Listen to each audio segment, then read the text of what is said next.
Hey everyone! In this tutorial, I'll show you how to use the Texas State Licensed Contractor Scraper made by ParseForge, which you can find on Appify.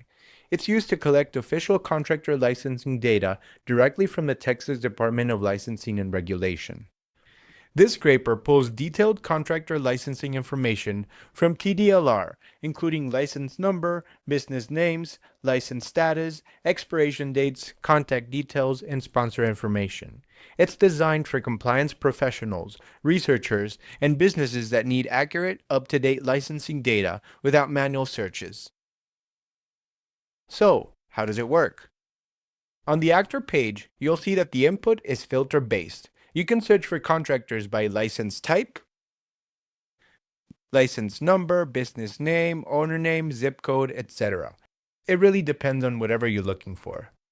For this example, I'm looking for electricians and I'll set a maximum number of items to 50. Once your filters are set, you just start the actor and let it collect the licensing data automatically. We'll give it a few seconds to pick up the data. After the run finishes, after just a couple of seconds, you'll see the results in this dataset table in the Output tab. Each row represents a licensed contractor with business details, license status, issue, and expiration dates.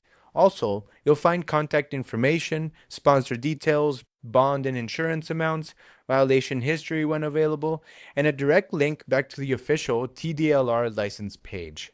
You can also download all this data as a JSON, CSV, or Excel file, which you can use for compliance monitoring, lead generation, or any internal reporting workflows. This scraper is ideal for compliance teams, researchers, and businesses that need reliable Texas contractor licensing data without manual lookup.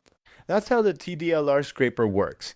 If you have any issues, please feel free to contact us. And if you like this scraper, go ahead and leave us a review. Thank you.